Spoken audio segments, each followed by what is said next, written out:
नमस्कार, आप देख रहे हैं वी टाइम न्यूज। बढ़ते हैं झारखंड की खबरों की ओर। रांची झारखंड में ईडी की जांच तेज है। इसकी जांच के दायरे में मुख्यमंत्री तक आ गए हैं। इस बीच अब ईडी के अधिकारियों को जेल से ही टारगेट करने की खबर सुर्खियों में बनी है। इसी कड़ी में प्रदेश प्रवक्ता प्रतुल शाहदेव ने प्रेस वार्ता कर राज्य सरकार से सीबीआई जांच की मांग की है। प्रदेश प्रवक्ता प्रतुल शाहदेव ने कहा कि झारखंड में 1000 करोड़ के घोटाले की जांच ईडी कर रही है। इस जांच को रोकने के लिए अब गैंगस्टर, बड़े उग्रवादियों और महिला के जरिए ईडी की जांच से रोकने की कोशिश की जा रही है। जेल में बंद सत्ता का दलाल पूरे जांच को प्रभावित करने की कोशिश कर रहा है। जेल से गैंगस्टर और उग्रवादियों को ईडी के अधिकारियों पर नजर रखने को कहा जाता है। इतना ही नहीं, अधिकारियों के परिवार के लोग भी असुरक्षित हैं। पूरा सिस्टम ईडी को रोकने की कोशिश कर रही है, लेकिन केंद्र में मोदी की सरकार है। मोदी के नए इंडिया में भ्रष्टाचार से कोई समझौता नहीं किया जाएगा। राज्य में अराजकता जैसा माहौल बना है।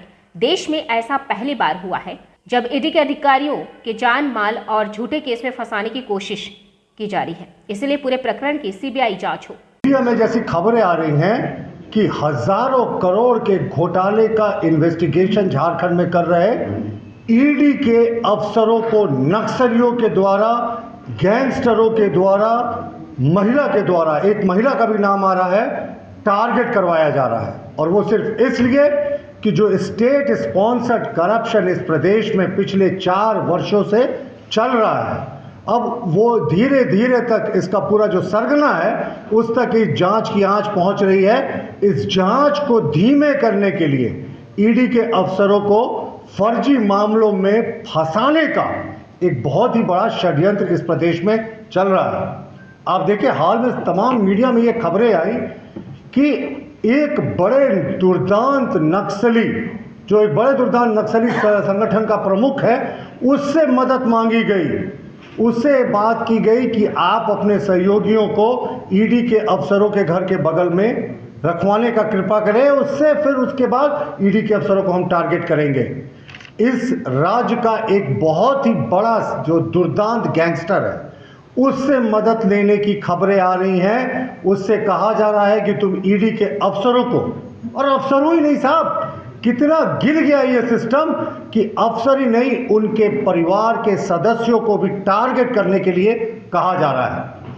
और बताया जा रहा है ये सारा कुछ जो षड्यंत्र हो रहा है, वो जेल में बैठे जो कभी सत्ता के शीर्ष पर दलाल हुआ करते थे, आज उन्हीं के शय पर ये पूरा षड्यंत्र हो रहा है। ये बेहद ही चिंतनीय है।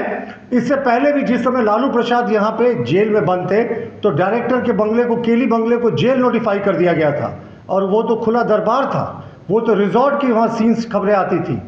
उसी तरीके से वर्तमान में भी राज्य सरकार के संरक्षण में जो जेल है, वो इन सत्ता के दलालों के लिए ऐशो आराम का जगह मिल गया। बाहर सरकार आम जनता का बैंड बजा रही है, और भीतर ये सत्ता के दलाल अपने जन्मदिन पर बैंड बजाकर खुशियां मना रहे हैं। तो ये सरकार की स्थिति हो गई है। और ये कभी ना भूतो ना भविष्यति, ऐसा कोई घटना कभी कोई केंद्रीय एजेंसी जो भ्रष्टाचार की जांच कर रही हो, उसको आप नक्सलियों से टारगेट करवाने की मांग करेंगे, सोच रखेंगे, गैंगस्टरों से टारगेट करवाने की सोच रखेंगे। और खबरें तो यहाँ तक आई कि एक महिला को ये तैयार करने की कोशिश कर रहे हैं कि उनको फर्जी मुकदमे में ईडी के अफसरों को फंसाया जाए, ताकि ये जो जांच है, ये जो अंजाम तक पहुंचने वाली है, ये ढीली पड़े।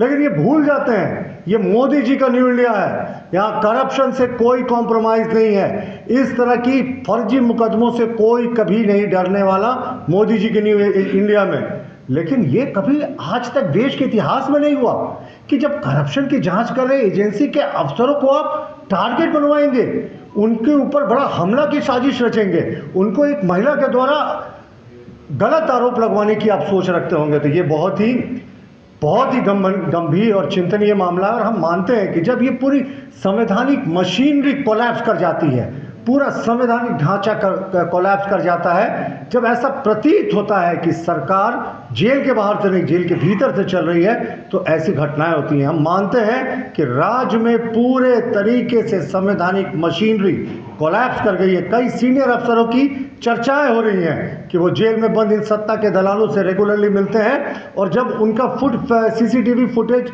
जब्त किया जाता है, तो उस समय जिस दौरान वो मिलते हैं, वो सीसीटीवी फुटेज को नष्ट कर दिया जाता है। संगीन मामला आया है कि जब जेल के बंद कैदियों ने इसकी शिकायतें जेलर के माध्यम से ईडी को करनी चाहिए कि किस तरीके से सत्ता के दलाल जो जेल में बंद है वो अभी भी अपना साम्राज्य चला रहे हैं, तो जेल के अफसरों की मिलीभगत से उन पत्रों को दबा दिया गया। ऐसी सूचनाएं हैं कि उन पत्रों को डिस्पैच दिखा दिया गया, लेकिन वो पत्र कभी ईडी तक नहीं पहुंचा। ऐसी खबरें बिल्कुल आम है, अखबारों में छप रही हैं, टीवी चैनल्स में चल रही हैं।